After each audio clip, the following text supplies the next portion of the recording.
ஒன்றவன் தானே இரண்டவன் இன்னருள் நின்றானன் முன்றினுள் நான்கு உணர்ந்தனன். ஒன்றவன் தானேனா ஒருவன் தான் இறைவன், இறைவன் ஒருவன். ஒன்றே பதி, ஒன்று என்றதும் ஒன்றே கான். மெய்கண்டார் சொல்றார், கடவுள் ஒருத்தர் தான், ஒன்றே பதி, ஒன்று என்றதும் ஒன்று கான். ஏகான்வாதிகள் என்ன சொல்றாங்க? அவங்க என்ன சொல்றாங்க? அவங்க இந்த ஆன்மாக்கள்லாம் ஒன்றும் கிடையாது, இறைவன் ஒருவன், இறைவன் ஒருவனே இருக்கிறான் என்று வேதத்தில் சொல்லியிருக்கு. இறைவன் ஒருவனே இருக்கிறான் அப்படின்னு சொல்லியிருக்கு. உயிர்கள் இருக்குன்னு சொல்லவே இல்லையே. அதனால உயிர்கள் என்று சொல்லக்கூடியவை எல்லாம் கிடையாது, இறைவன் தான். எல்லா உயிர்களும் இறைவன் தான் அப்படின்ட்டாங்க. ஒருத்தர் பள்ளிக்கூடம் போனார். அவர் பள்ளிக்கூடத்தில் போயிட்டு இன்ஸ்பெக்ஷன் ரிப்போர்ட் அனுப்பிச்சார் அந்த பள்ளிக்கூடத்தை பற்றி. அப்படி எழுதி அனுப்பும்போது சொன்னார், இந்த பள்ளிக்கூடத்துக்கு ஒரே வாத்தியார் தான் அப்படின்னு எழுதி அனுப்பிச்சார். ஒரே வாத்தியார்னா என்ன அர்த்தம்? வாத்தியார் ஒருத்தர்னு அர்த்தம், பசங்கள்லாம் கிடையாதுன்னு அர்த்தம். பசங்க உண்டுன்னு தானே அர்த்தம். வேதத்தில் இறைவன் ஒருவன் சொன்னா இறைவன் ஒருவன் தான், உயிர்கள் இல்லைன்னு அர்த்தம். உயிர்கள் நிறைய உண்டு. இவன் என்ன சொல்லிட்டான்? உயிர்கள்னே ஒன்று கிடையாது, எல்லாம் இறைவனுடைய பிம்பங்கள் தான். அதான் ஏகான்மம். கடவுளுடைய, அதாவது சூரியன் பல குடங்களிலே தெரிகின்ற பிம்பம் போலதான் நாமெல்லாம்ட்டான். சைவம் அப்படி சொல்ல, ஐயா ஒன்று என்றது கடவுள் ஒருவர்னு சொன்னதுக்காக அது சொன்னதே தவிர உயிர்கள் இல்லைன்னு சொல்ற அர்த்தம் இல்லை. அது ஒன்றே பதி, ஒன்று என்றது ஒன்றே கான். அப்ப வேற ஒன்றும் இல்லையா? ஒன்று என்ற நீ பசு, ஒன்றுன்னு சொல்றது யாரு? நீ தானே, நீ தான் பசுன்ட்டார். பதி ஒன்று, அப்படி பதி ஒன்றுன்னு சொல்ற ஆளு பசு. ஒன்றவன் தானே, இறைவன் ஒருவன் தான், ஒரே ஒரு கடவுள் தான். அப்படி ஒரே கடவுளாக இருக்கிற நிலைக்குத்தான் அனாதி சிவம் அப்படின்னு பேர். நம்முடைய இதில் சிவம் அனாதி சிவமாக இருக்கிறது. அனாதி சிவமாக இருக்கிற பொழுது அதில் இருக்கக்கூடிய சக்தி அதோடு சேர்ந்து ஒன்றாக இருக்கிறது, பிரிப்பற்ற நிலையிலே இருக்கிறது. அப்போ அதுக்கு பராசக்தின்னு பேர். அதுக்கு உன்னோடு ஒன்றா சேர்ந்து இருக்கிறப்ப, அப்படி ஒன்றா இருக்கிற அந்த ஒரு பொருளாக இருப்பது உயிர்கள் படுகின்ற துன்பத்தை பார்த்து அதற்கு இச்சாசக்தி தூண்டப்பெறு. இறைவனுடைய இச்சாசக்தி தூண்டப்பெறு. இந்த உயிர்கள் உய்தல் வேண்டும், இவ்வளவு துன்பப்படுகிறதே, ஐயோ இவ்வளவு துன்பப்படுதே, இதுங்களுக்கு உய்வல் தர வேண்டும் என்று இச்சை கொள்ளுகிறான். அப்படி இச்சை கொண்ட உடனேயே அனாதி சிவமாக இருப்பது ஆதி சிவமாக ஆகிவிடுது. ஆக இச்சாசக்தி என்கிற அந்த சக்தி தொழில்பட ஆரம்பித்த உடனேயே அனாதி சிவம் ஆதி சிவமாய், அதுக்கப்புறம் அப்படியே கீழே இறங்கி வருவான். அதுக்கப்புறம் இறங்கி வர நிலை 9 நிலை கீழே இறங்கி வரும். இப்படி மேலேருந்து இப்படி ஒவ்வொரு படியாக கீழே இறங்கி வருகிறான். ஒருத்தர் 3வது மாடி அப்படி மொட்டை மாடியில் அப்படி உலாவிட்டு இருந்தார். யாரோ ஒரு பிச்சைக்காரன் சத்தம் போடுற மாதிரி கேட்டுச்சு. அப்படி எட்டி பார்த்தார் டெரஸ்லேருந்து. ஒரு பிச்சைக்காரன் ரொம்ப பசியில், யா பசிக்குதியா, தாங்க முடியாத பசியா, ரொம்ப கஷ்டமாக இருக்கியா, மயக்கம் வருதியா, கண்ணை அடைக்குதியா, காதை அடைக்குதியான்னு மேலேருந்து பார்த்தார். இவருக்கு இறக்க உணர்வு தோண்டிச்சு, அவனுக்கு உதவி செய்யணும்னு தோணுது. இப்போ அந்த மேலே இருக்கிற அந்த செல்வந்தர் என்ன பண்ணுவார்? 3ஆம் மாடியில் இருக்கவர் அங்கேருந்து சாவி கொத்தை தூக்கி போட்டு, கேட்டு பூட்டி இருக்குப்பா, திறந்து உள்ள வாப்பா அப்படின்னு நான் சொல்லுவார். என்ன பண்ணுவார்? அவர் இறங்கி வருவார். 3ஆவது மாடிலேருந்து 2வது மாடி வந்து, 2வது மாடிலேருந்து முதல் மாடி வந்து, முதல் மாடியிலேருந்து கீழே வந்து, கீழே வந்ததுக்கு அப்புறம் கூட கேட்டுக்கு வந்து கேட்டை திறந்து இவர் வெளியில் வருவார். அவன் இருக்கிற நிலைக்கு இவர் வந்தா தான் அவனுக்கு உதவ முடியும். உயிர்கள் இருக்கிற நிலைக்கு சிவம் இறங்கி வந்தா தான் உயிர்களுக்கு நன்மை விளையும். அதனால இறங்கி வருது. அவ்வளோ தூரம் மேலே இருந்ததுக்கு இப்படி இறங்கி வருகிற அந்த நிலை இருக்கு பாருங்க, அதுதான் துவக்க நிலையாக இருக்கக்கூடிய அந்த ஒன்று என்கிற நிலை. ஒன்றவன் தானே, இரண்டவன் என்னருள். இதுதாங்க சைவத்துக்கே தனி சிறப்புங்க. அவனுடைய அருள் ரெண்டுன்னு சொன்னது தான் சைவத்துக்கே சிறப்பு. நான் சும்மா வெறும் வார்த்தையினால் சொல்லலை. நான் பல்வேறு விதமான அறிஞர்களுடைய நூல்களை என்னால் முடிஞ்ச அளவுக்கு பார்த்ததும், மற்ற அறிஞர்களிடமிருந்து தெரிந்து கொண்டதும், மற்ற சமயங்களை பற்றி எனக்கு தெரிஞ்ச அளவிலையும் இதையெல்லாம் கலந்து பேசி தான் நான் சொல்லுகிறேன். உலகத்திலே இறைவனை ஒப்புக்கொள்ளுகிற சமயங்களில் சைவத்தை தவிர வேறு எந்த சமயமும் சொல்லாத நுணுக்கம் ரெண்டு இருக்குது. அதில் ஒன்று இது, இன்னொன்று என்னன்னு அப்புறமா சொல்கிறேன். என்ன அப்படின்னா, இறைவனுடைய அருள் ரெண்டுன்னாரு. எல்லா சமயமும் இறைவனுடைய அருள் பற்றி தான் பேசுமே தவிர, இறைவன் அருள் செய்கிறார், இறைவன் அருள் செய்வார், இப்படித்தான் எல்லா சமயமும் சொல்லுமே தவிர அது ரெண்டுன்னு சொல்லாது, அது ஒன்று தான் சொல்லும். ஆனால் நம்முடைய சைவம் மட்டும்தான் ரெண்டு சொல்லும். அதுவும் பாருங்க, அதில் சொல்லுகிற அந்த இரண்டாவது அருள் இருக்கு பாருங்க, அது எந்த சமயமும் சொல்லலை, எந்த சமயத்துக்கும் தெரியவும் தெரியாது. அது என்னன்னு கேட்டீங்கன்னா, எல்லா சமயங்களும் கடவுளை ஒப்புக்கொள்ளக்கூடிய எல்லா மதங்களும் என்ன சொல்லுகிறது என்று சொன்னால், இறைவன் உயிர்களுக்கு விளக்கம் அளிப்பார் அப்படிங்கிறதா எல்லா சமயமும் சொல்லுச்சு. ஆனால் சைவம் மட்டும்தான் சொல்லுது, இறைவன் உயிர்களுக்கு மறைப்பை செய்வார் அப்படின்னு சொல்லிச்சு. எப்படி இருக்கு பாருங்க, இறைவன் உயிர்களுக்கு மறைப்பை செய்வான் அப்படின்னு. அப்படி மறைப்பை செய்கின்ற அருள் ஒன்று அவங்கிட்ட உண்டு. அதுக்கு பேரு திரோதானம் அப்படின்னு பேரு. இந்த திரோதானம் அல்லது திரோபவம் என்று சொல்லக்கூடிய ஒரு சக்தி இருக்கு பார்த்தீங்களா, ஒரு அருள் சக்தி. இந்த இதுவும் சக்தின்னு தான் சைவத்தில் பேசப்பெறுகிறது. இப்படி திரோதான சக்தின்னு ஒன்று இருக்கு பாருங்க. இது 5 கண்டத்தில் இருக்கக்கூடிய சமயம் எதிரியுமே இல்லை. எதிரியும் இல்லைங்கிறது ஒரு பக்கம் இருக்கட்டும், அதில் இருக்கிற எவனுக்கும் இது புரியவும் இல்லை. இதை விட பெரிய குழப்பம் இன்னொன்று இருக்குது சைவத்தில். கிட்டக்கே வரமாட்டான் நம்ம கிட்டக்கே. அதை நீங்களே வச்சுருக்க பாட்டு போயிடுவோம். நீங்கள் அதை ஆரம்பிச்சிங்கன்னா, சைவ சமயத்துக்கு ராஜாங்க சமயம்னு பேர். ஏன்னு கேட்டீங்கன்னா, இது ஒன்று தான், it has answers for all questions. எல்லா கேள்விகளுக்கும் விடையுள்ள சமயம் சைவம் மட்டுமே. ஒரு 4-5 கேள்விக்கு விடைய வச்சுக்கிட்டு படாத பாடு படுத்துறானுங்க. சாத்திரம்னு கேட்டால் அதையே தூக்குறான், தோத்திரம் எதியானா இதே தூக்குறான். ஒத்த புஸ்தகத்தை வச்சுக்கிட்டு அவன் பண்ணுற கலாட்டா என்ன கலாட்டா பண்ணுறான். ஒரு புத்தகத்தை வச்சே இத்தனை கலாட்டா பண்ணுறானே. ஒரு பல்கலைக்கழகமே வச்சுருக்கோமே, நம்ம என்னென்னலாம் பண்ணணும். நம்ம ஒன்றும் பண்ண மாட்டோம், ஏன்னா நம்மகிட்ட பல்கலைக்கழகம் இருக்கிறதே தெரியாது. தெரிஞ்சாத்தானே சொல்லுங்க பார்க்கலாம். பாருங்க, அதாவது பணம் இல்லாமல் கஷ்டப்படுறதுங்கிறது வேறங்க, செல்வம் இல்லாமல் வறுமையில் வாடுறதுங்கிறது வேறுங்க. செல்வம் இருந்தும் அது இருக்கிறது தெரியாமல் வறுமையில் வாடுறது இருக்கு பாருங்க, அதை விட ஒரு கேவலம் உண்டா உலகத்தில்? பணம் இல்லை கஷ்டப்படுறான், ரைட்டு. பணம்லாம் இருக்குது, ஆனால் எங்கே இருக்குன்னு நமக்கு தெரியல, அவன் கஷ்டப்படுறான். நமக்கு செல்வம் இருக்குது, எங்கே இருக்குன்னு தெரியல. நாம் கஷ்டப்படுறது ரொம்ப கேவலம் இல்லைங்களா?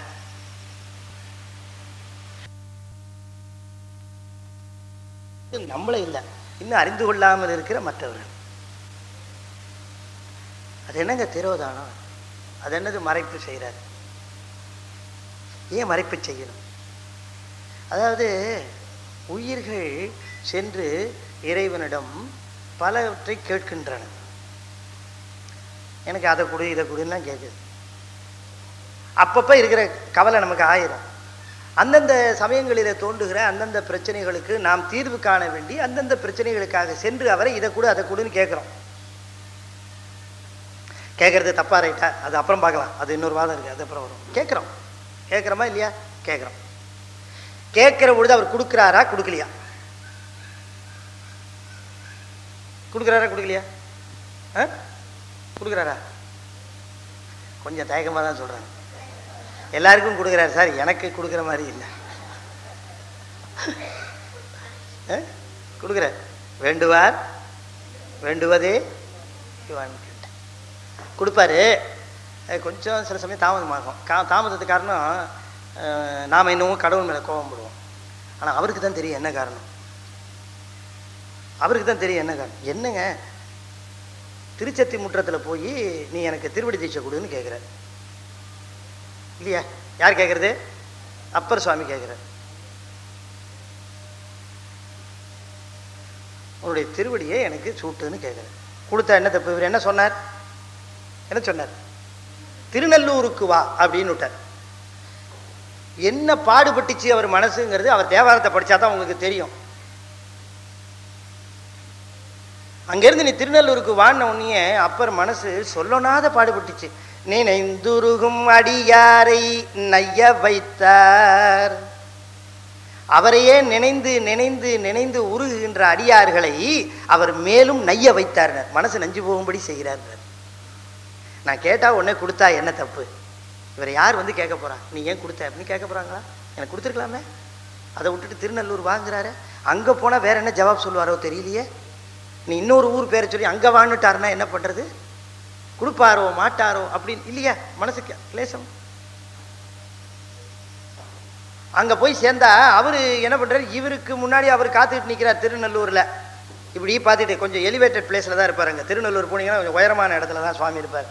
அப்படி இருந்துக்கிட்டு பார்த்துட்டு இருக்காரு. வந்துட்டாரா திருநாக்கரசு வந்துட்டாரான்னு பார்த்துட்டு ஊர் எல்லையிலேயே அவரை பார்த்து வா வா வா வா வா வா வா திருவடி தீட்சை கேட்டால வா இங்கே வா அப்படின்னு சொல்லி அவருடைய சிரசின் மேலே தன்னுடைய 2 திருவடிகளையும் எடுத்து வைக்கிறார். வச்சதுக்கு அப்புறம்தான் அப்பர் சுவாமி 2வது வரி பாடுறார். இப்போத்தான் அவருக்கு திருவடியை தூக்கி தலையில் வச்ச உடனே தான் அவருக்கு விவரமே புரிஞ்சுது. என்னன்னா ஏன் அங்கே வைக்கலை இங்கே வச்சார் அப்படிங்கிற காரணம் தெரிஞ்சுது அவருக்கு. அதை உடனே பாட்டில் எழுதுறார். நினைந்துருகும் அடியாரை நைய வைத்தார். ஏன் இப்போ வச்சாருன்னு எனக்கு இப்போதாங்க காரணம் புரியுது. ஒரு குழந்தை பால் பாயசம் கேட்டுச்சு. மற்றவங்களுக்கெல்லாம் கொடுத்தா இந்த குழந்தை கேட்டுச்சு, கண்ணா இன்னைக்கு வேணாண்டா, உனக்கு 2 நாள் கழிச்சு தரேன்டான்னு சொன்னா தாய். இந்த குழந்தை ரொம்ப வருத்தப்பட்டுச்சு. இந்த அம்மா நமக்கு கொடுக்க மாட்டேங்கிறா, இவ்வளோ மாதிரி ஒரு தீயவள் இந்த உலகத்தில் உண்டா அப்படின்னு அது ரொம்ப வருந்துச்சு. அப்புறம் 2 நாள் கழிச்சு இந்த தாய் பண்ணி கொடுத்தா. அது ரொம்ப கோவத்தோடையே சாப்பிட்டுச்சு, ஏன் எனக்கு முன்னாலேயே கொடுக்கலன்னு. அப்போ இந்த தாய் சொன்னா, டேய் 2 நாளைக்கு முன்னாடி நீ கேட்டப்போ கொடுக்கறத பற்றி இல்லைடா, உனக்கு காய்ச்சல் இருந்தது, கொடுத்தாலும் கூட உனக்கு இனிச்சிருக்காதுடா.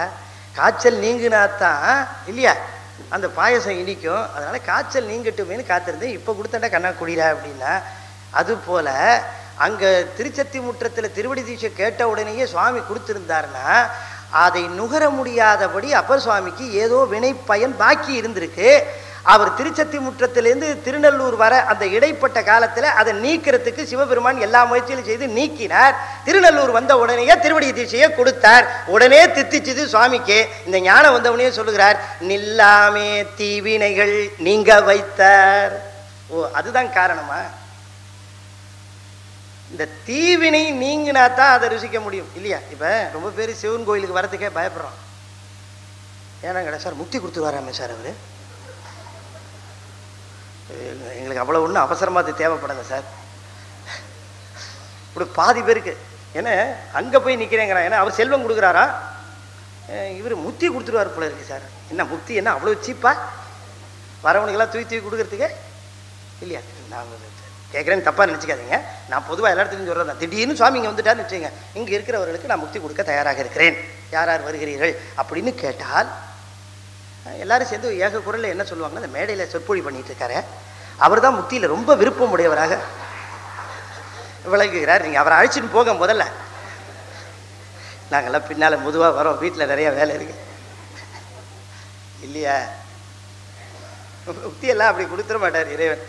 கேட்குறவங்களுக்கே கொடுக்க மாட்டேங்கிறார், கேட்காதவங்களுக்காக கொடுப்பாரு. வேண்டுவார் வேண்டுவதே தானே தவிர வேண்டாததை கொடுக்கவே மாட்டான். பயன் இருக்காது வேண்டாததை கொடுத்தா. பல்பம் வச்சு ஒரு குழந்தை சிலேட்டில் எழுதிட்டு இருக்கு, எனக்கு ஒரு பல்பம் வாங்கி கொடு அப்படின்னு போய் கேட்குது. இவர் உடனே ஏன் ஸ்டேட்டஸுக்கு பல்பமா அப்படின்னு தங்க நிப்பு போட்ட 1000 ரூபா பார்க்கர் பேனாவை வாங்கி அந்த குழந்தை கையில் கொடுத்து, எழுது நீ போய், என் ஸ்டேட்டஸுக்கு நான் 1 ரூபா பல்பெல்லாம் வாங்கி தர முடியாது அப்படின்னு கொடுத்தா அந்த குழந்தை அதை என்ன பண்ணுன்னு நீங்கள் நினைக்கிறீங்க? மூடியை திறந்து ஒரே குத்து அந்த சிலேட்டில். அப்படி தானே? அதுக்கு என்ன தெரியும்? நம்மக்கிட்ட முத்தியை கொடுத்தா இந்த கதி தான் கொடுப்பாரு, நமக்கு தரமாட்டேன். அதாவது முதல்ல நோய் நீக்கம், அதுதான் முதல் வேலை. இந்த நோய் நீக்கம் வர்றதுக்கு இப்போ சுவாமி என்ன பண்ண, வேண்டுவார் வேண்டுவதே ஈவான் கண்டாயின்னு சொல்லியிருக்காரு. ஒருத்தர் கெட்டது வேண்டாம் கொடுப்பாரா? ஒருத்தர் கேட்டார், என்ன கெட்டது வேண்டாம் கொடுப்பாரா சார்? கொடுப்பார், கொடுப்பார். இப்போ நாம் வேண்டுவதெல்லாம் நமக்கு தருகிறார் சுவாமி, தரார். எல்லாத்தையும் போய் கேட்கணும், தரார். அவற்றிலே எல்லா பொருள்களினாலும் நன்மை அடைவோன்னு சொல்றதுக்கு இல்லை, தீமை இருக்கும் நிறையா. தீமையை சொல்லுவாரானா சொல்ல மாட்டார். இது நீ வாங்கினேன்னா இதனால உனக்கு இந்த தீமைகள்லாம் விளையும் என்று சுவாமி சொல்லுவாரானா சொல்ல மாட்டார். சொல்லாமலேயே தருவார். அப்படி சொல்லாமலேயே மறைத்து தருகின்ற சக்திக்கு திருவருள். அந்த சக்திக்கு பேரு திரோதானம். மறைத்து தருவதற்கு திரோதானம், மறைக்காமல் தருவதற்கு திருவருள். அப்ப வேண்டுவார் வேண்டுவதே ஈவான் கண்டாய்ங்கிறது திரோதான சக்தி. ஒரு பொருள் கொடுத்தா இதனால என்ன தீமை வரும்னு சுவாமி சொல்ல மாட்டார். அவன் அதை வாங்கிட்டு போய் இல்லாத அவஸ்தையெல்லாம் பட்டு முடிச்சு, இதை நீ ஏன் எனக்கு கொடுத்த அப்படின்னு வந்து கேட்பான். திரும்பவும் நீ தானப்பா கேட்ட, நான் கேட்டா நீ கொடுக்குறதா? இதுவரை இப்படி மடக்குவாங்க, எனக்கு ஏன் கொடுத்த, இப்படி ஒரு பிள்ளையை எனக்கு ஏன் கொடுத்த அப்படின்னு போய் கேட்குற ஆள்லாம் நிறைய பேர் இருக்கிறாங்க. இந்த பிள்ளைக்காக விரதம் இருந்தது பார்த்தீங்கன்னா கணக்கில்லாமல் இருந்திருப்பான் விரதம், இல்லையா? சொல்லணாத நாள் விரதம். இந்த சாமிக்கு கண்ணு இல்லையா, எனக்கு ஒரு பிள்ளை கொடுக்கக்கூடாதா அப்படிலாம் கேட்டு வாங்கின பிள்ளை திண்ணையில படுன்னு சொல்லுகிற பொழுது இதை ஏன் கொடுத்தேன்னு போய் கேட்குவாங்க. அப்போ என்ன பொருள்னா கேட்கறதெல்லாம் கொடுப்பாங்க. அதுக்கு பேர் திரோதானம்னு பேர். கேட்டதெல்லாம் கொடுப்பதற்கு திரோதானம்னு பேர். அப்போ கேட்கறது முக்தியை கேட்டால் அப்போ தான் ஒரு செய்தி நமக்கு தெரிகிறது. கேட்கப்படுகின்ற பொருள்களிலே இப்போ ரொம்ப பேர் என்கிட்ட கேட்டாங்க, இந்த மாணிக்க வாசகரை ஏன் சார் 63 கொண்டு போய் சேர்க்கலை அப்படின்னு ரொம்ப பேர் என்கிட்ட. நான் எங்கே போனாலும் குறிப்பாக மாணவர்கள் பல பேர் என்கிட்ட கேட்குறாங்க, 63 நாயன்மார்களை ஏன் மாணிக்க வாசகரை சேர்க்கலை சுந்தரமுச்சுவாமிகள் அப்படின்னு கேட்குறாங்க. அதுக்கு சில பேர் மாணிக்க வாசகர் சுந்தரமுச்சுவாமிகளுக்கு அப்புறம் அப்படின்னு சொல்லி சமாளித்தாலும் கூட அது சரி அப்புறம்னு சொன்னால் அவர் ஏன் இவங்கள சொல்லலை? சரி சுந்தரமுச்சுவாமிகளுக்கு அப்புறம்னே வச்சுக்குவோம். அப்புறம்னு வச்சுக்கிட்டா மாணிக்க வாசகர் ஏன் வந்து 3 பேரை பற்றி சொல்லலை? ஞான சம்பந்தரை சொல்லலை, திருநாகரசரை சொல்ல, சுந்தரம் ஒருத்தர் சொல்லிக்கலையே ஏன்? அதாவது ரொம்ப காலம் வரைக்கும் கிட்டத்தட்ட ஒரு 70-80 ஆண்டுகள் 30 ஆண்டு வரைக்கும் கூட சைவத்தில் திருவாசகத்தை சேர்த்துக்கல. இங்கே இருக்கிற அறிஞர்களுக்கு பல பேருக்கு தெரியும், மூவர் முதலீடு தான் சொல்லுவாங்க. மரமேலடிகள் போன்றவர்கள்லாம் பெரியவங்கள்லாம் வந்து திருவாசகத்தை விட்டுறக்கூடாது, நாம் 4 தான் வச்சுக்கணும் என்று சொல்லி 4 மணிவாசக பெருமானை கொண்டு வந்து சேர்த்ததெல்லாம் ஒரு 100 வருடங்களில் நடந்த மிகப்பெரிய வளர்ச்சி. ஏன் மணிவாசகரை சேர்த்துக் கொள்ளவில்லை அப்படின்னு பல பேருக்கு அந்த சந்தேகம் தோன்றுகிறது. இப்போ சிவத்திடம் எதையும் கேட்டு பெறலாம் என்பது தானே நம்முடைய மூவர் முதலியனுடையது. இம்மையே தரும் சோறும் கூரையும் எத்தலாம் இடர்கடலுமாம் அம்மையே சிவலோகம் ஆழ்வதற்கு யாதும் ஐயுறவில்லையே தம்மையே புகழ்ந்து இச்சை பேசினும் சார்கினும் தொண்டரு தருகிலா பொய்மைஞாளரை பாடாதே எந்தை புகழூர் பாடுமின் புலவீர்கள். இம்மையே தரும் சோறும் கூரையும் எத்தலாம் இடர்கடலுமா. இப்போ சோறு திருமுறையில் சோறு கிடைக்குன்னு சொல்லியிருக்கு. இப்போ எதையும் சிவத்திடம் வேண்டி பெறலாம் என்பது தான் 7 வரைக்கும். சிவத்திடம் சிவத்தை தவிர வேறு எதையும் வேண்டக்கூடாது என்பது தான் 8. திருவாசகத்தில் எங்கேயுமே சிவனை தவிர வேறு எதையும் கேட்டிருக்கவே மாட்டார். சிவத்திடம் எதையும் கேட்கலாம் என்பது திரோதானம். சிவத்திடம் சிவத்தை மட்டுமே கேட்க வேண்டும் என்பது திருவருள். 7 திருமுறை வரைக்கும் திரோதானம், 8ஆம் திருமுறை திருவருள். நீங்கள் 7ஐயும் முடிச்சு வந்தீங்கன்னா திரோதானம் மறைஞ்சு திருவருள் கிட்டும் 8ஆவதுல. இதுதான் வரிசை, அவ்வளோதான், வேற ஒன்றும் கிடையாது. அப்போ இந்த திரோதானம் என்பது கேட்கறத கொடுப்பார். நல்லா கவனமாக கேட்கணும். நமக்கு இப்போ மாயாமலம் இருக்குது. மாயாமலம் என்பது மாயாமலம் என்பது இறைவனால் தரப்பெற்றது தான். கண்ம மலம் இருக்குது, அதுவும் இறைவனால் தரப்பெற்றது தான். அது சேர்த்து வச்சுட்டாரு. ஆணவ மலம் ஒன்று தான் நாமா பிடிச்சிக்கிட்டது. ஆணவம்னு நாமா பிடிச்சோம், இது ரெண்டையும் இவர் சேர்த்து விட்டார். அதுக்கு சகஜ பலம்னு பேர். இது ஆகுது நடுவில் வந்தது. இது நடுவில் வந்ததுன்னா நேத்த முந்தானத்தோ இல்லை, நடுவில் வந்ததுன்னா அதுவும் பல்லாயிரக்கணக்கான வருஷமா இருக்குது. இருந்தாலும் நடுவில்னா அதுக்கப்புறம் வந்ததுங்கிறதுக்காக சொல்லப்பட்டது, அவ்வளவுதான். இவர் யார் சார்னு கேட்டால் எங்கள் சித்தப்பா, எங்கள் அப்பாவுக்கு அப்புறம் வந்தவர். அப்படின்னா நேற்று வந்தாருன்னு அர்த்தமா? அப்பா பிறக்கிறப்பயே அவரும் பிறந்துட்டு, அப்பா பிறந்து கொஞ்ச நாள் கழிச்சு பிறந்தார். அதுபோல் ஆணவமலம் வந்ததுக்கப்புறம் இது ரெண்டும் வந்துருச்சு, அவ்வளோதான். பிற்பாடு வந்ததுங்கிறதுக்காக அது சொன்னாங்களே தவிர அதுவும் பழமை தான். சரி, இதில் இந்த மாயாமலம் இருக்கு பாருங்க. இந்த மாயாமலம் என்று சொல்லக்கூடியது நான் ரொம்ப தெளிவாக பின்னால் சொல்கிறேன். நிறைய திருமந்திர பாடல்கள் வருகிற பொழுது அதனுடைய தன்மை இன்மையெல்லாம் என்னன்னு பார்ப்போம். இப்போ நம்ம ஃபுல்லாக முழுக்க பார்க்கல. இந்த மாயாமலம் என்கிற ஒன்றை நீக்கிக் கொள்ள வேண்டிய கடப்பாடு உயிர்களுக்கு தான் உண்டு. அதில் இறைவன் குறுக்கீடு செய்கிறதே இல்லை, அது கிட்டக்கே வரமாட்டார். இப்போ நமக்கு கை, கால், விரல், உடம்பு இத்தனை விதமான கரணங்களும் கொடுத்து முயற்சியையும் கொடுத்துருக்காரு. இத்தனையும் கொடுத்துருக்கிறதுக்கு காரணம் அனுபவப்படணுங்கிறதுக்காக கொடுத்துருக்காரு. அனுபவப்படணும், இது அனுபவப்படணும். சரி, ஏன் அனுபவப்படணும்னு சொன்னால் அறிவுடைய பொருள்கள் தான் நாம். ஆனால் நாம் அறிவுடைய பொருள்னாலும் நம்ம அறிவுக்கு 3 குற்றம் இருக்குது அடிப்படையாக. இதை நீங்கள் ஆரம்பத்திலேருந்து கடைசி வரைக்கும் ஞாபகம் வச்சுக்கணும். ஆன்மாவினுடைய அறிவு 3 குற்றங்களை உடையது. இதை என் மனசுக்குள்ளே அப்படியே வச்சுக்கணும். இந்த 3 குற்றம் என்னன்னு கேட்டால், இது அறிவித்தால் மட்டுமே அறியும், இது ஏகதேசமாக மட்டுமே அறியும், இது அனுபவித்து மட்டும்தான் அறியும். இந்த 3 குற்றம், இந்த 3 குற்றமும் இறைவனுடைய அறிவுக்கு கிடையாது. சரி, இப்போ இது 3 நான் விளக்கி பின்னால் சொல்லுகிறேன். இப்போ அறிவித்தால் அறிவது, ஏகதேசமாக அனுபவத்தால், இந்த அனுபவத்தால் அறிவதற்காக இந்த உடல்லாம் கொடுத்துருக்கேன். இப்போ இதை அனுபவிக்கிற பொழுது, இந்த அனுபவங்களை பெறுகின்ற பொழுது இந்த ஆன்மா மாயாமலத்தினாலே கட்டுண்டிருந்தால் தான் அனுபவம் நிகழும். மாயாமலத்தில் கட்டுண்டு இருக்கிற வரைக்கும் தான் அனுபவம் நிகழும்.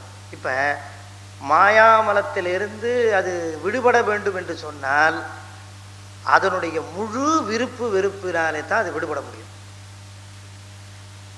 ஆக மாயாமலத்தை நீக்கிக் கொள்வது என்பது ஆன்மாவினுடைய கையில் இருப்பது. அதுதான் முடிவு செஞ்சுக்கணும்.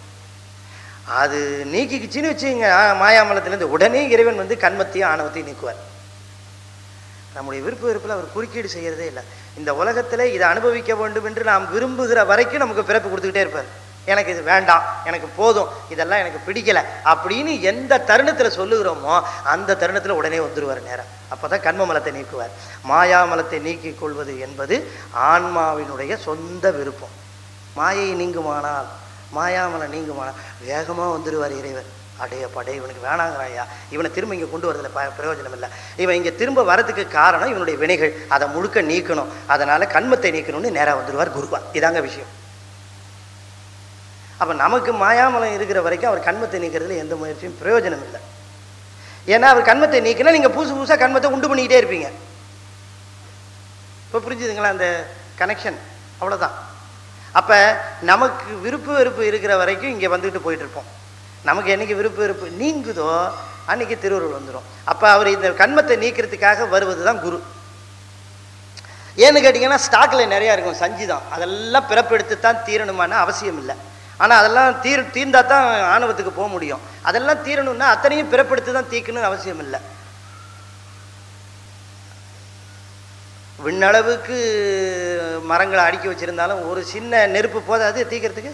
அதுபோல் குருவினுடைய அந்த கடாட்சம், அந்த ஒரு பார்வை, அந்த நயனதீஷை, அது போதும் இந்த வினைகளை எல்லாம் எரிச்சோம். அதுக்கு தான் வரும். ஆக இப்போ இந்த 2 அருள் செய்கிறான், ஒன்று திரோதானம், இன்னொன்று திருவருள். அந்த திருவருள் தான் குருவருளும் திருவருளுமாக வரும். ஆக நாம் குருவருள் பெறுவதற்கும், அதனால தான் சைவத்தில் பாருங்கள், குரு என்பவர் நாம் தேடி போகிறவர் இல்லை, அவராக தேடி வரவர். இதுதான் சைவத்தில் மிகப்பெரிய நிலை. மாணிக்க வாசகர் தேடாத குருவை ரொம்ப காலம் தேடிட்டு இருந்தாராம். உண்ணு நீர் விடாய்க்கு உவரி நீர் உண்டவர் ஒப்பானார். மெரினா பீச் பக்கம் ஒருத்தர் அந்த பக்கம் இந்த பக்கம் குறுக்க அலைஞ்சிக்கிட்டு இருந்தான். ஏன் அலையிறன்னு கேட்டார் ஒருத்தர். ரொம்ப தாகமாக இருக்குங்க, தண்ணி வேணும். ஏன் உனக்கு அறிவு இருக்கா? ஏற்ற மாதிரி எவ்வளோ பெரிய கடல், போய் குடினா. குடிக்க முடியுமா? குடிக்க முடியுமா? தண்ணி கடல் போல் இருந்தாலும் தாகம் தீராது. அதுபோல் உலகத்தில் எத்தனையோ குருமார் இருந்தாலும் மாணிக்கவாசருடைய தாகம் தீரலையா. ஏன்னா எல்லாம் உண்ணு நீர் விடாய்க்கு உவரி நீர் உண்டவர் ஒப்பானார். மாணிக்கவாசகருடைய தாகம் தீரணும்னா அவரே தான் வரணும். ஆக ஒருவருக்கு குரு தேவைப்படுகிறாருங்கிறது இன்னொருத்தர் ரெக்கமெண்ட் பண்ணி தெரியறது இல்லை, அவனுக்கே தெரியும். ஏன்னா அவன் தான் உள்ளே இருக்கிறான்.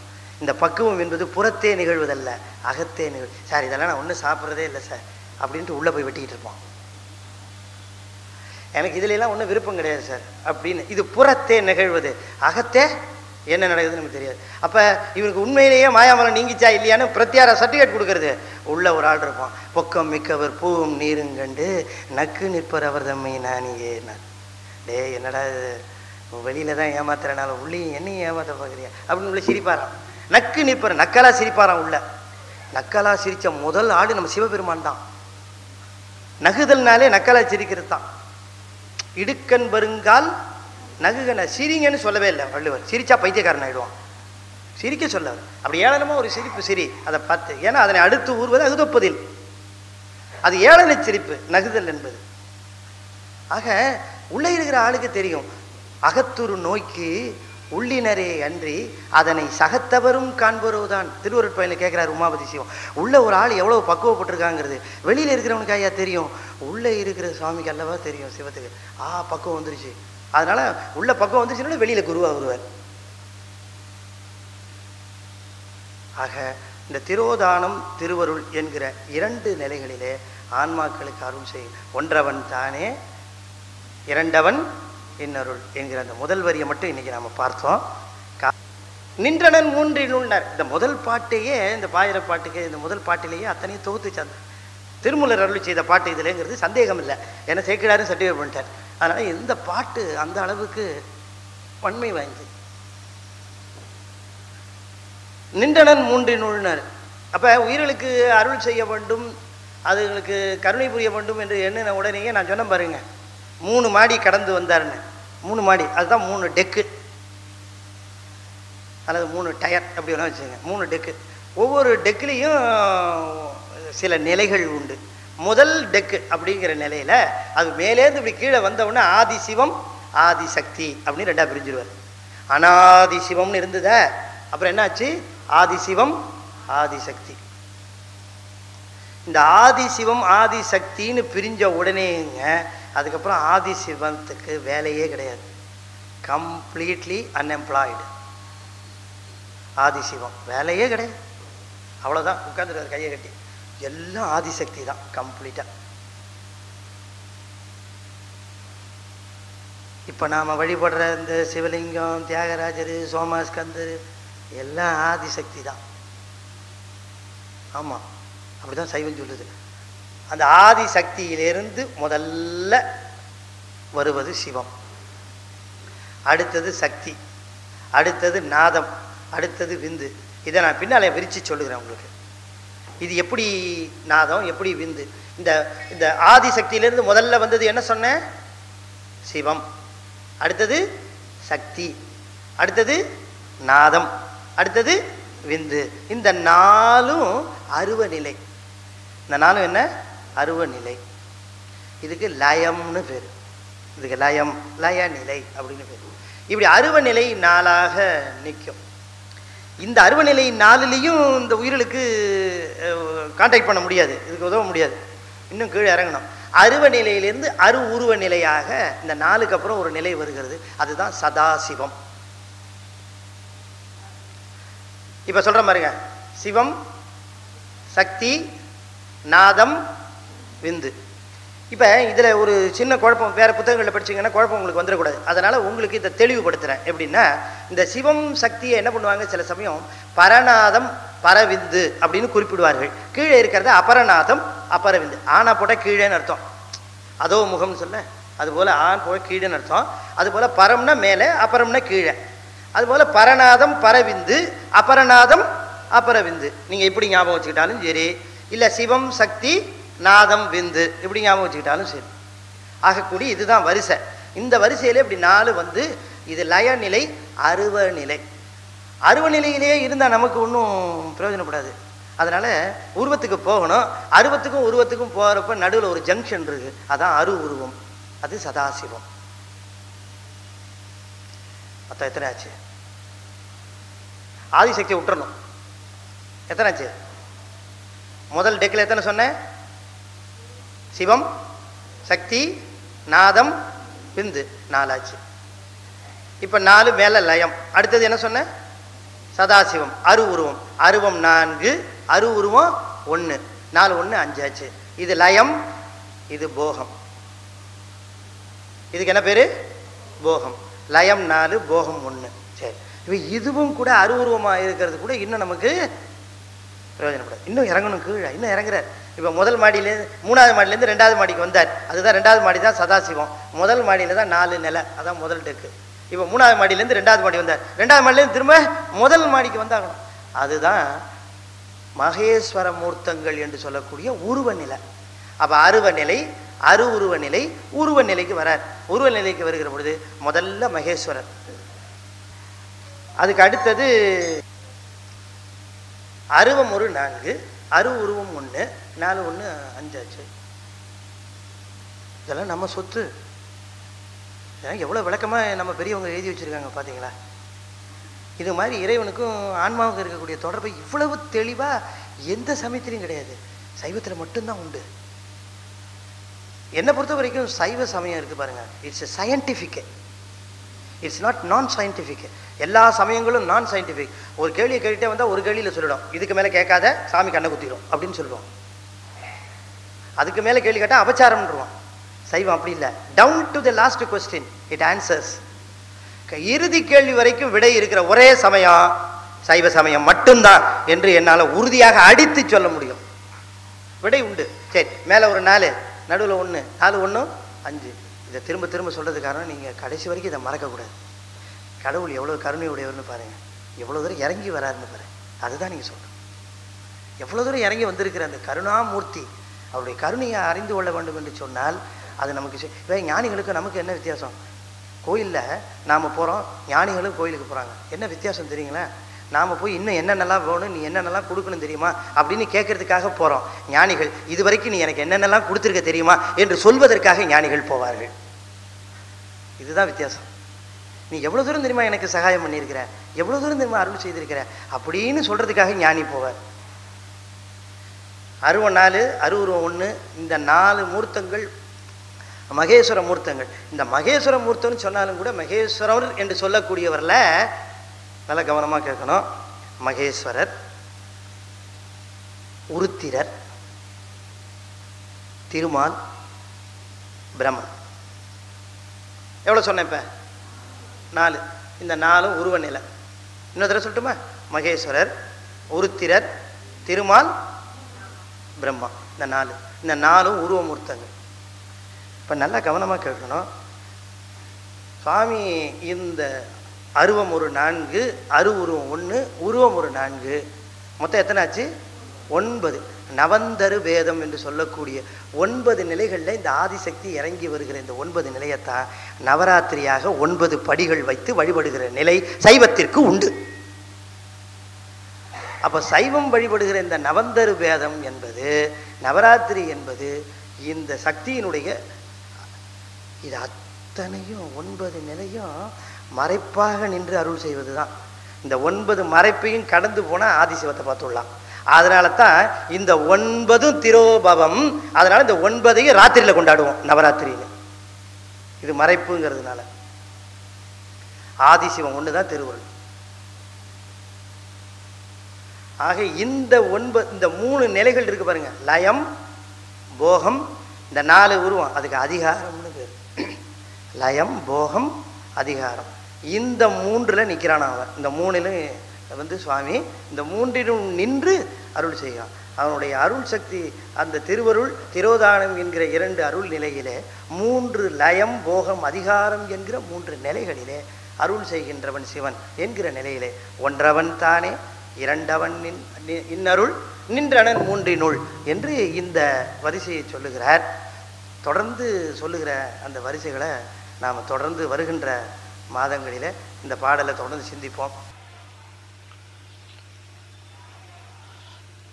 சைவ திருமுறைகளிலே 10ஆம் திருமுறை என்று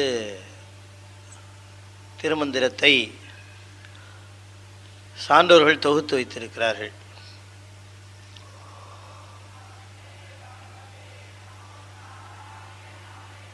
அப்படி அவர்கள் தொகுத்து வைத்த திருமுறைகள் சிவபெருமானே முழுமுதற் பொருள் என்றும் சிவன் ஒருவனே கடவுள் என்றும் மற்ற தெய்வங்கள் எல்லாம் சிவபெருமானால் அதிட்டிக்க பெற்ற கடவுளர் என்கிற கொள்கையும் அடிப்படையாக கொண்டவை நம்முடைய திருமுறைகள்.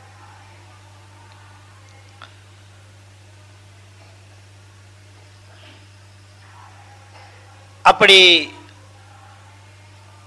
சிவனையே முழுமுதற் பொருளாக கொண்டு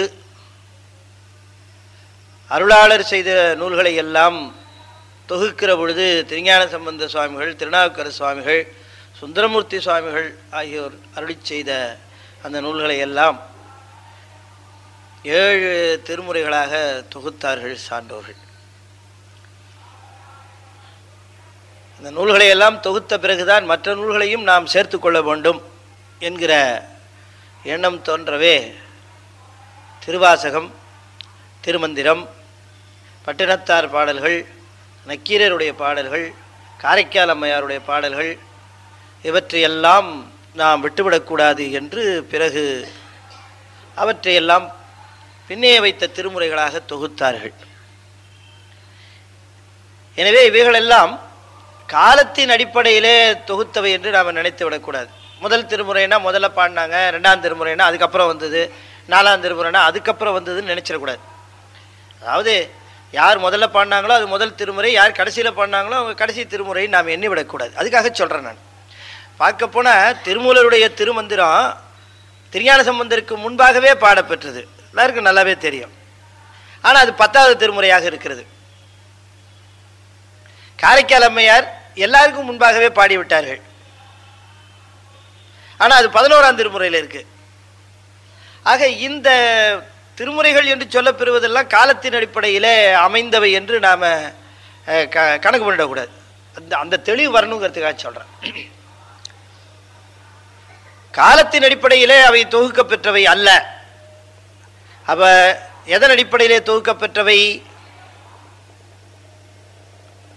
1, 2, 3 என்கிற அந்த நிலையிலே இவைகளெல்லாம் ஒருவேளை தகுதியின் அடிப்படையிலே தொகுக்க பெற்றவையா அப்படின்னு கேட்டால், நாம் திருமுறை ஆசிரியர்களை எல்லாம் ஒரு சேர பார்ப்போம், எல்லாவரையும் ஒன்றாக பார்ப்போம். 11ஆம் திருமுறை எழுதின கபிலரும் நம்முடைய திருமுறை ஆசிரியர் தான். 1ஆம் திருமுறையில் எழுதிய திருஞான சம்பந்த பெருமானையும் நம்ம ஒக்க நோக்குவோம், நமக்கு வேறுபாடு கிடையாது. தகுதியின் அடிப்படையிலேயும் இல்லை. அப்போ திருமுறை என்பது முறைப்படுத்தப்பட்டதுன்னா தகுதியின் அடிப்படையிலும் இல்லை, காலத்தின் அடிப்படையிலும் இல்லைன்னா அப்போ முறைனா என்ன அர்த்தம்? முறைப்படுத்தப்பட்டதுன்னா என்ன பொருள் அப்படின்னு பார்க்கிற பொழுது, திருமுறைன்னு ஏன் அதுக்கு பேர் அப்படின்னு கேட்டால், நமக்கு ஏதாவது ஒரு குறை, இப்போ ஒரு குடிமகனுக்கு ஒரு குறை என்று சொன்னால் அரசனிடம் சென்று அந்த குறையை அவன் சொல்லுவதற்கு முறையிடுதல் அப்படின்னு ஒரு தமிழ் வழக்கு உண்டு. அப்படி குடிமகனானவன் தன்னுடைய குறைகளை அரசனாக இருக்கிறவனிடம் சென்று முறையிடுவதற்கு முறையிடுதல் என்று சொல்லுவது போல, ஆன்மாக்களாகிய நாம் நம்முடைய குறைகளை எல்லாம் திருவாக இருக்கக்கூடிய சிவத்திடம் சென்று முறையிடுவதற்காக அமைந்தவைதான் திருமுறைகள் என்று அழைக்கப்பெறுகின்றன என்பதை நாம் உணர்ந்து கொள்ளணும். அப்ப திருமுறை என்று சொன்னால் திருவின் முன்பாக முறையிடுவதற்காக அமைக்கப்பெற்ற பாடல்கள். இப்ப நாம நம்முடைய வார்த்தைகளில் போய் முறையிடுவதை காட்டிலும் சம்பந்தர் வாக்காலையும் சுந்தரமூர்த்தி சுவாமிகள் வாக்காலையும் முறையிட்டோம்னு சொன்னா அதுக்கு ஒரு தனி மதிப்பு தான் இல்லையா? நாம போய் ஒரு தட்டை போய் இன்னும் உதவின்னு சொல்றதுங்காட்டியும் இன்னார் அனுப்பிச்சாருங்க அதனால வந்து அப்படின்னு அவருக்கு வேண்டியவரை சொன்னோம்னா அப்படியே உட்காருங்க அம்மா, அது வரைக்கும் நிற்க வச்சுட்டே பேசிட்டு இருந்தவங்க இல்லையா?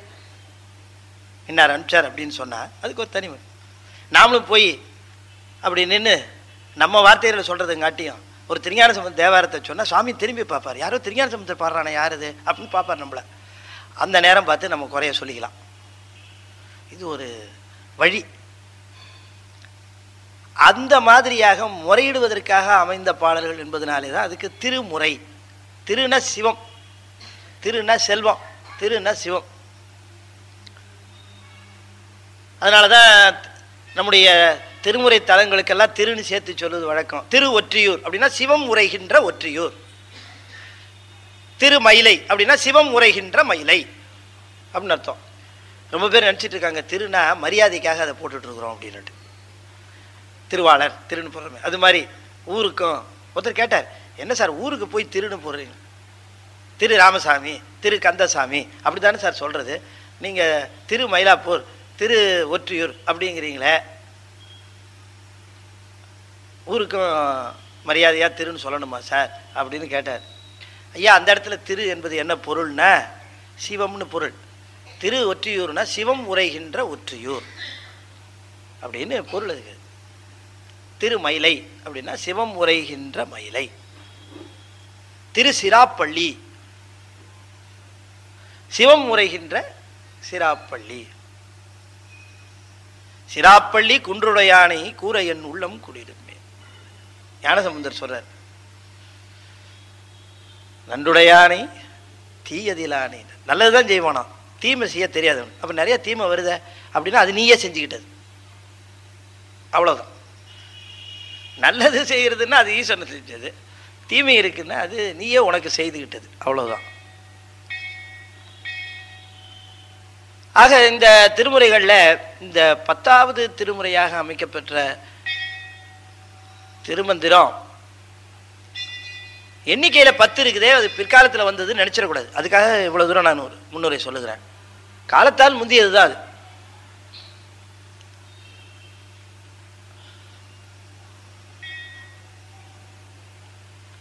திருமூலர் தன்னுடைய பாடல்களில் அதை தெளிவாக்குறார். நம்ம பாயிரத்தில் முதல் பாடல் பார்த்துக்கிட்டு இருந்தோம். ஒன்றவன் தானே இரண்டவன் இன்னொருள் நின்றனன் முன்றினுள் 4 உணர்ந்தான் 5 வென்றனன் 6 விரிந்தன் 7 உம்பர் சென்றனன் தான் இருந்தான் உணர்ந்து 8 என்பதுதான் முதல் பாடல்.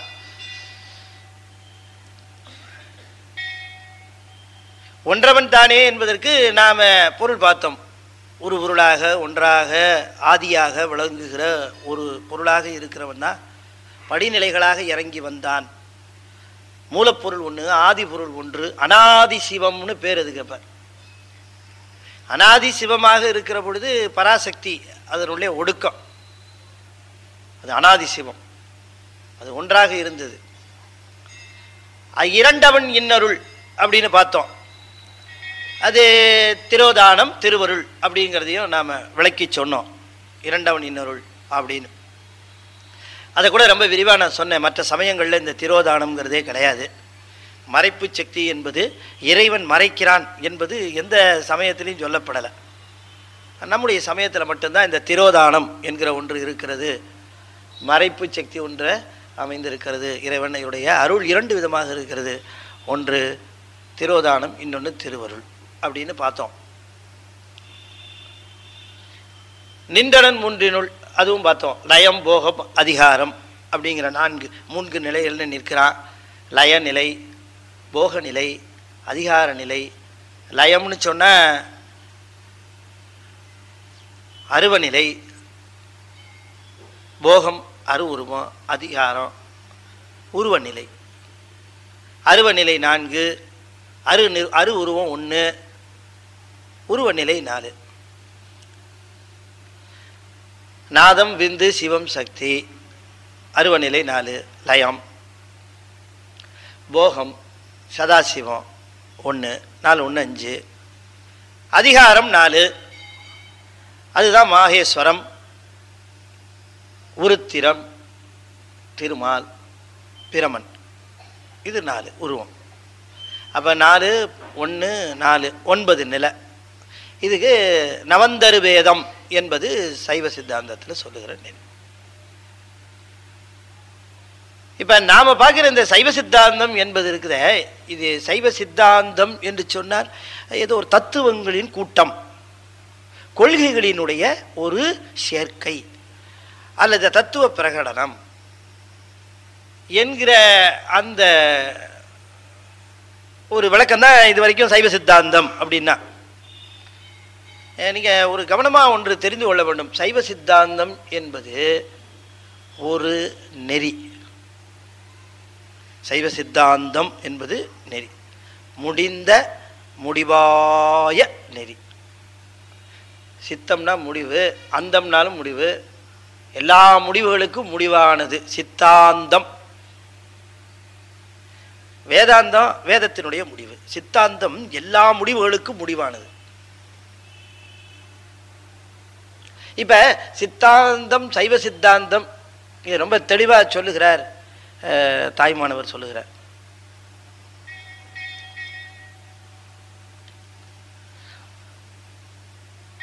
இந்த உலகத்திலிருந்து துவங்கி ஒவ்வொரு பொருளாக விளக்கி கொண்டே வருகிறார்.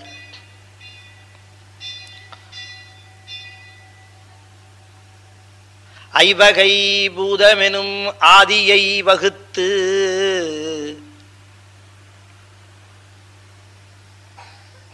5 வகை பூதங்கள் அவற்றை வகுத்து,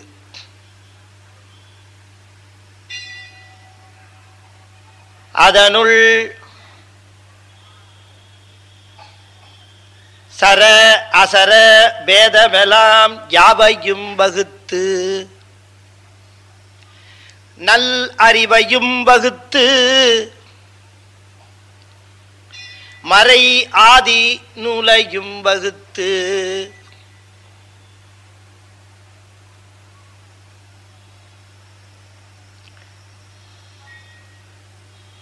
சைவ முதல் அளவில் சமயமும் வகுத்து,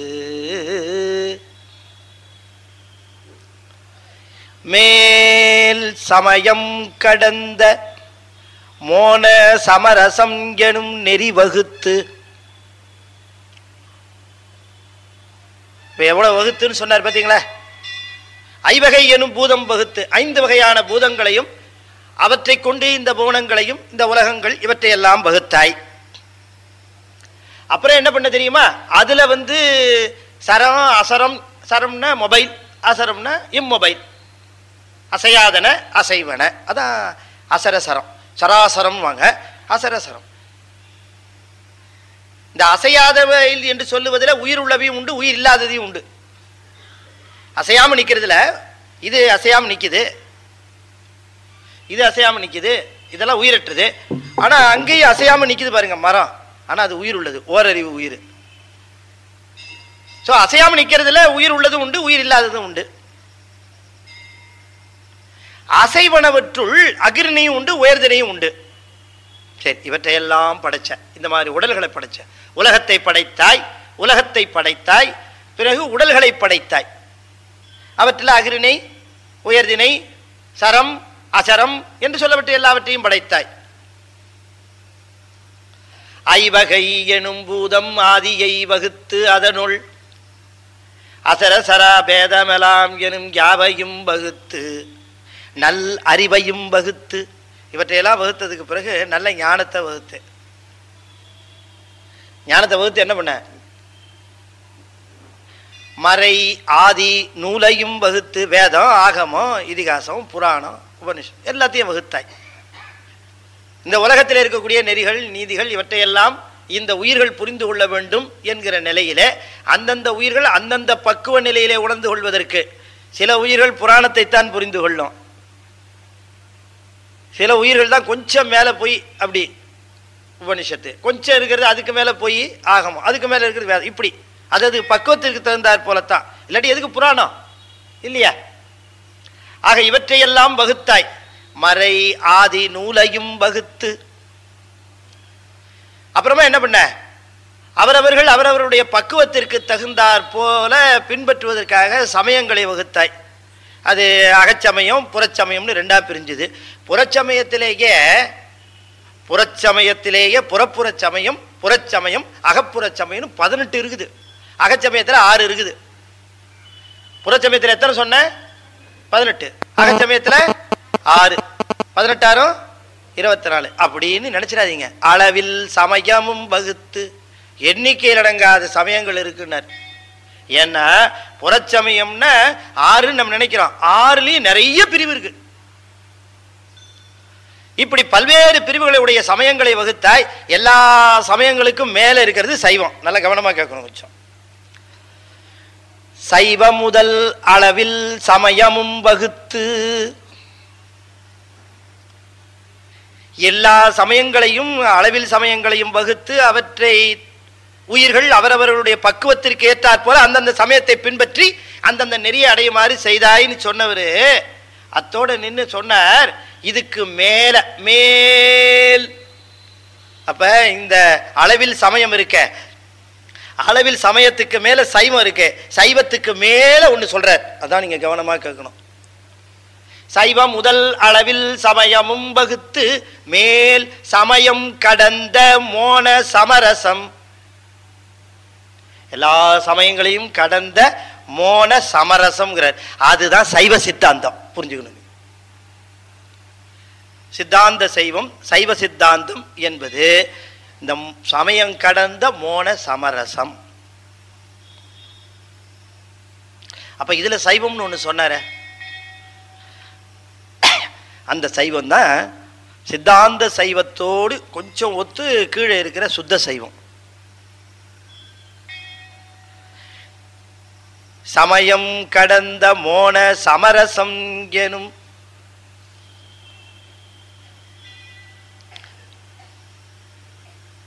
மேல் சமயம் கடந்த மோன சமரசம் வகுத்தனி. அற்புதமா சொன்னார் சுவாமி. சைவ சித்தாந்தங்கிறது எல்லா சமயங்களுடைய கருத்துக்களையும் தன்னுள் கொண்டது. அதை எப்படி அறியலாம்னா உணர்ந்து தான் அறிய முடியும். சைவ சித்தாந்தம் மட்டும் அது உணர்வு பூர்வமான சமயம். சமயம் கடந்த மோன சமரசம் வகுத்தனி. எல்லாத்துக்கும் மேலே கொண்டு ஒரு கிளைமேக்ஸ் மாதிரி ஒன்று வைக்கிறார். இப்போ அதுதான் சுவாமி இவ்வளவுத்தையும் வகுத்த ஐவகை எனும் பூதம் ஆதியை வகுத்து அதனுள் அசரசர பேதமெலாம் எனும் யாவையும் வகுத்து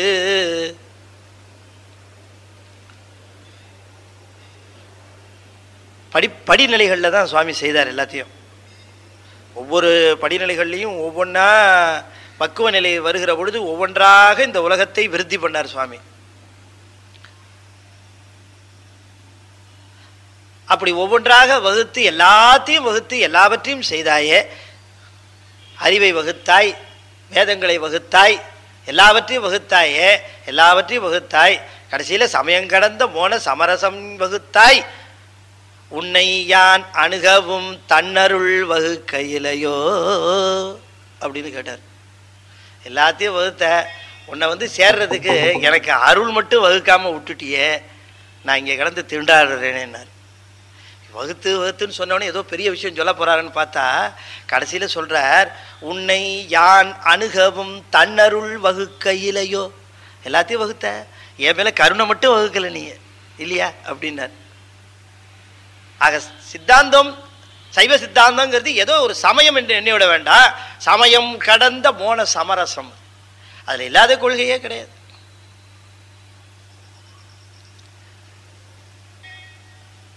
இப்படிலாம் சொன்னா நமக்கு கொஞ்சம் பயமா தான் இருக்கும். என்னங்க சார் சமயம் கடந்த மோன சமரசம்ங்கிறீங்க, கொஞ்சம் பயமா இருக்கு சார் கேட்கறதுக்கு. இது நமக்கு அதுக்கு எதுவும் சம்பந்தம் இல்லையோ அப்படிங்கிற மாதிரி பயமா இருக்கு சார் அப்படின்னு இல்லையா? இறைவன் மிக மிக உயர்ந்தவன், மிக மிக எட்டாத நிலையில இருக்கிறவன், ரொம்ப ரொம்ப அரிய பொருள் அப்படின்னு சொன்னா ரொம்ப பெரியவன் சார், அவன் ரொம்ப அண்டங்களுக்கெல்லாம் தலைவன் சார், அவன் எல்லா உலகங்களுக்கும் அப்பால் பட்டவன் சார், அவன் ரொம்ப பெரியவன் சார் அப்படின்னா நம்மால் கேட்டு என்ன சொல்லுவான், சரி சார் இருந்துட்டு போட்டோம் சார், என்ன பண்றது, அவர் பாட்டுக்கு இருக்கட்டும், நம்ம பாட்டுக்கு இருப்போன்றுவோம். நமக்கு என்ன ஆக போகுது, அவர் ரொம்ப பெரியவராக இருந்தா இருந்துட்டு போட்டோம். நமக்கு பொன்னும் மெய்ப்பொருளும் தருவானை, போகமும் திருவும் புணர்ப்பானை, பின்னையன் பிழையை பொறுப்பானை, பிழையலாம் தவிர பணிப்பானை, இன்ன தன்மையன் என்று அறிவொன்னா எம்மானை. இன்ன தன்மைன்னு தெரிஞ்சிக்க முடியாது, அவ்வளோ பெரியவன், அவன் யாருன்னு நம்மளால அறிந்து கொள்ள முடியாது. அப்படியா, அப்ப சரி அவர் பாட்டி இருக்கட்டும், நம்ம பாட்டி இருக்கிறோம் அப்படின்றான். அதுவா பெருமை ஈசனுக்கு? சுந்தரமன் சுவாமி சொல்லுகிறார், அதல்ல பெருமை, அவ்வளவு பெரியவனா இருந்தோம். இன்ன தன்மையன் என்று அறிவொன்னா எம்மானை, எளி வந்த பிரானே, சௌலபியம். அவ்வளோ பெரிய ஆளா இருந்தாலும் உனக்கு ஏற்ற மாதிரி வருவான். அதுதான் அவருக்கு பெருமையை தவிர பெரியவனா இருக்கிறது பெருமை இல்லை, எளிமையா இருக்கிறது தான் பெருமை. அப்ப இறைவன் என்று சொல்லக்கூடிய இந்த சிவம் என்று சொல்லக்கூடியது இருக்குதே, சிவத்தினாலே ஒருத்தர் என்ன கேட்டார், சிவனை வணங்கினா என்ன சார் கிடைக்கும் அப்படின்னார். சார் சிவனை வணங்கினா என்ன கிடைக்கும்? சிவனை வணங்குறதே கிடைத்தற்கரிய ஒன்று, அது கிடைச்சதே, அதுக்கு சந்தோஷப்படுங்க, அதுதான் இருக்கிறதுலே பெரிய செல்வம்னா. இது அதை தாண்டி ஒன்று வரணுமா? சிவனை வணங்கினா என்ன கிடைக்கணும்? சிவனை வணங்குறதே பெருஞ்செல்வம். எந்த ஜென்மத்திலேயே ஏதோ புண்ணியம் பண்ணியிருக்கிற அந்த புண்ணியத்தின் பயனாக விளைவது சிவனை வழிபடுவது.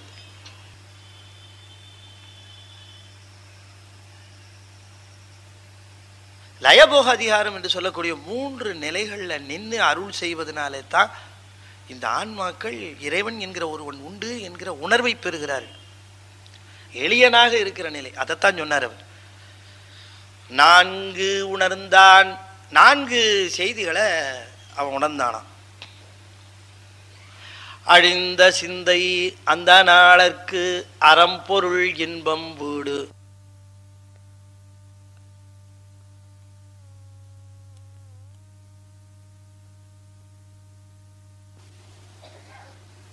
நாலு பேர் எதுக்கு வந்தாங்க? சுவாமி, நாங்கள் எல்லாத்தையும் படிச்சிட்டோம், நாங்கள் படிக்காத நூல் கிடையாது, படிக்காத வேதம் கிடையாது, படிக்காத ஆகமம் கிடையாது, படிக்காத உபநிஷதங்கள் கிடையாது, எல்லாத்தையும் படிச்சிட்டோம். சரி,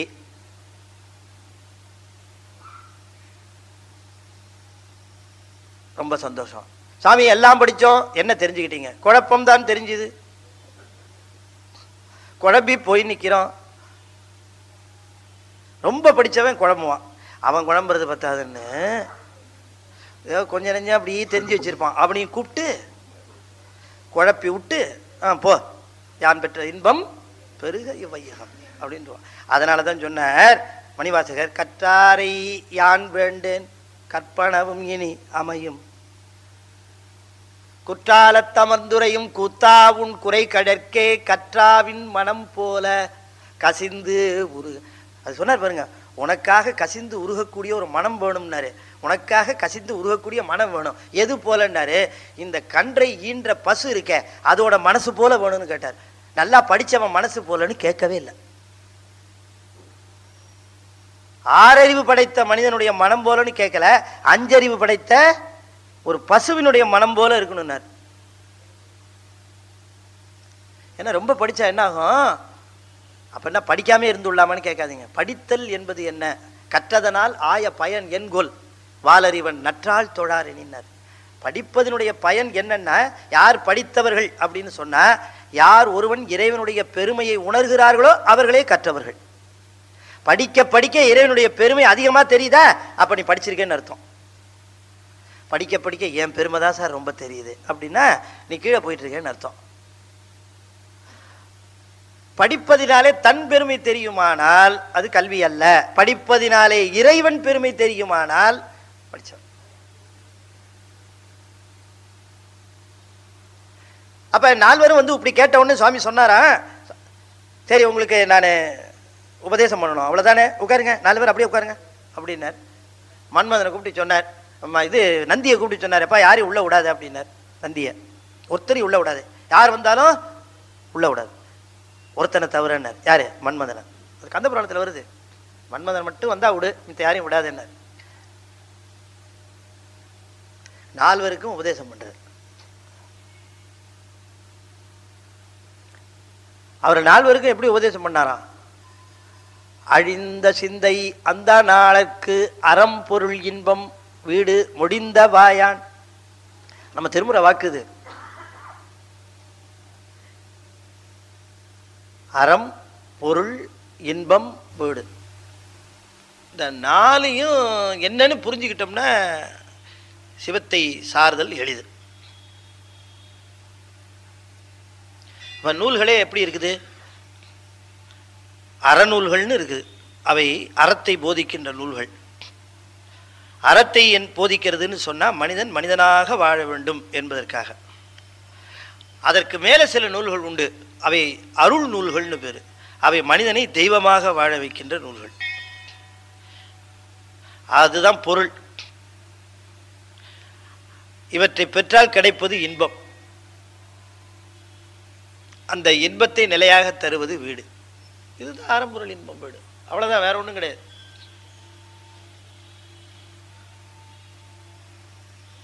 கல்லாலின் புடையமர்ந்து நான்மறை ஆரங்கம் முதல் கற்ற கேள்வி வல்லார்கள் நால்வர்க்கும் வாக்கிறந்த பூரணமாய் மறைக்கு அப்பாலாய் எல்லாமாய் அல்லதுமாய் இருந்ததனை இருந்தபடி இருந்து காட்டி சொல்லாமல் சொன்னவரை நினையாமல் நினைந்து பவத்தொடக்கை வெல்வாம். தட்சிணாமூர்த்தி திருக்கோலத்தை சொல்லுகிறார் பரஞ்சோதியார்.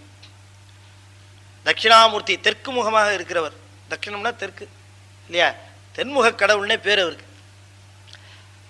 கல்லாலின் புடையமர்ந்து நான் மறை ஆரங்கம் முதல் கற்ற கேள்வி வல்லார்கள். அப்ப நான் மறை ஆரங்கம் எல்லாத்தையும் படித்தவர்கள் அவர்கள். அவர்களுக்கு அதை பத்தி சொல்ல வேண்டிய அவசியமே இல்லை. அவர்கள் இப்படிதான் காட்டினாரா, சின்முத்திரைன்னு பேரு, முத்திரையாக காட்டினார். தட்சிணாமூர்த்தியா அமர்ந்திருக்கிறாரே, கண்ணை திறந்திருக்காரா மூடி இருக்காரா?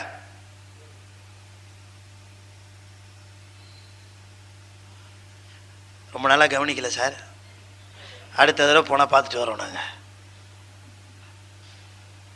தட்சிணாமூர்த்தியா அமர்ந்திருக்கிறார், ஓகே சரி. அவர் கண்ணை திறந்திருக்காரா மூடி இருக்காரா? அப்படின்னா மூடியபடி திறந்திருக்கார். எப்படி மூடியபடி திறந்திருக்கார்? மூடியபடி திறந்திருக்கார். ஏன் சார் இப்பதான் கொஞ்சம் தெளிவா இருந்தது போல இருக்கு, அதிகம் திரும்ப குழப்புறீங்களே நீங்க. சொல்லாமல் சொன்னவரை நினையாமல் நினைந்து நேரல. அப்படிதான் மூடியபடி அமர்ந்திருக்காருன்னா நாமெல்லாம் போய் தட்சிணாமூர்த்தியை பார்க்கும்போது என்ன பண்றோம்?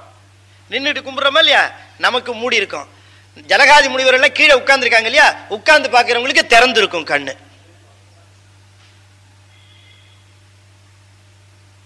அப்படி கண்ணு இப்படி இறங்கி இருக்கும், திறந்திருக்கும். அவங்க பக்கம் அருள் நோக்கம் அப்படி செய்திருப்பார்.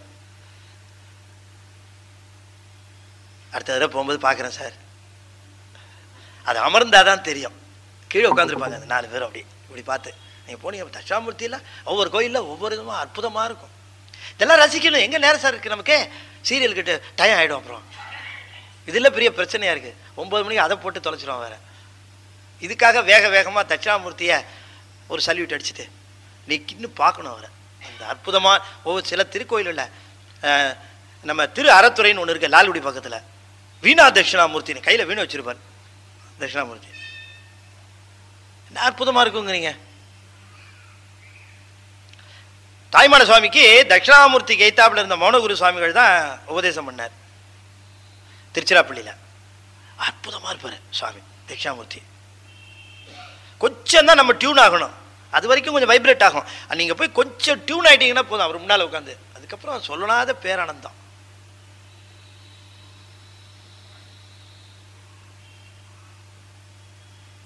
இப்படி காட்டினாராம். அப்படி காட்டி இப்படி, அதாவது என்னாச்சு, மொழியால தொடர்பு கொள்ளாம உணர்வால தொடர்பு. அப்படி இது எல்லாருக்கும் தெரியும். அதான் பல முறை நீங்க பல இடங்கள்ல கேட்டிருப்பீங்க. இது பதி. இது இதுக்கு என்ன பேர்? இந்த விரலுக்கு ஒரு பேர் இருக்க, ஆள் காட்டி விரல். ஆள் காட்டி விரலாம். ஏன் கழுதையை காட்டாத, குதிரையை காட்டாத, இது காட்டும். அப்புறம் என்ன ஆள் காட்டி? ஆள்னா ஆன்மான்னு அர்த்தம். ஆன்மாவை குறிக்கும் விரல்னு அர்த்தம். அதுக்கு ஆள்னா ஆன்மா, பசு. இது பதி, இது பசு. அப்புறம் ஒரு 3 பேர் இருக்கிறாங்க. ஒருத்தர் உயரமாக இருக்கார், பக்கத்தில் ஒருத்தர் இருக்கார், இங்கே இருக்கார். இந்த உயரமாக இருக்கவர் சொன்ன போன தடவைய நான் 3 இடங்களில் சொல்லிட்டு இருக்கேன் திருமந்திரம். அதனால நான் எங்கே ஆரம்பிச்சு எங்கே நிறுத்துறேன்னு எனக்கே தெரியாது ஒவ்வொரு இடத்துலையும். ஏன்னா 3 இடங்களில் திருமந்திரம் ஒன்றா போயிட்டு இருக்கு. அதனால கேட்டுக்கிட்டேன். ஏன்னா சொன்னதுன்னா இன்னொரு போயிடலாம், அடுத்தது போயிடலாம். இன்னும் பெருசாக இருக்குது. முதல் பாட்டு அங்கேருந்து பின்னாலேருந்து நம்ம சரவணம் பார்க்குறாரு, முதல் பாட்டை விட்டே நகர மாட்டேங்கிறாரு அப்படின்னுட்டு. நான் என்ன பண்ணுறது? முதல் பாட்டு அவ்வளோ ஆழம், முதல் பாட்டு அவ்வளோ ஆழம். அடுத்த பாட்டு இன்னைக்கு ஒரு 5 பாட்டு சொல்லணும்னு நினச்சிட்டு இருந்தேன். இன்னைக்கு ஒரு 5 பாட்டாவது சொல்லணும் அப்படின்னு நினச்சிட்டு இருந்தேன். சரி, 2 பாட்டாக சொல்லிடுவேன் நிச்சயமாக. இப்போ இது இது நடுவிரல் சொன்னேன், இந்த பக்கம் ஒரு விரல். இதுக்கு என்னங்க பேரு? இதுக்கு இது நடுவிரல். இதுக்கு மோதிர, இதுக்கு சுண்டு விரல். இந்த சுண்டு விரலுக்கு, சுண்டு விரல் வந்து மாயாமலத்தை குறிக்கும்.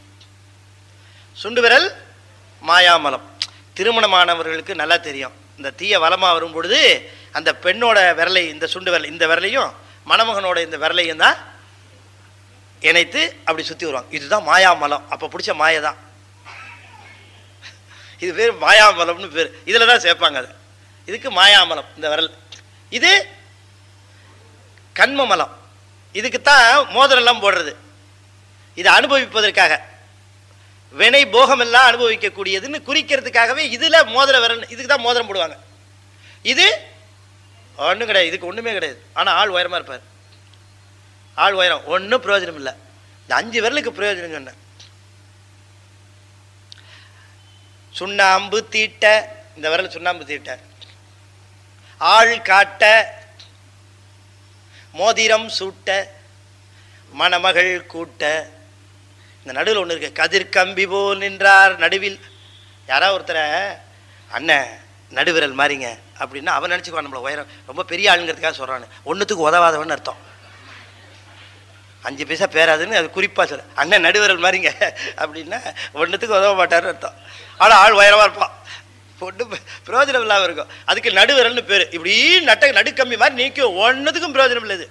இதுதான் ஆணவ மலம். ஆணவம், கண்மம், மாயை என்று சொல்லக்கூடிய 3 இதோட சேர்ந்து இந்த ஆள்காட்டி விரல் சேர்ந்து இருக்குது. ஆக இந்த பசு என்று சொல்லக்கூடியது ஆணவம், கண்மம், மாயோடு சேர்ந்து இருக்கிற இது அதை விட்டு பிரிந்து பதியோடு சேர வேண்டும்.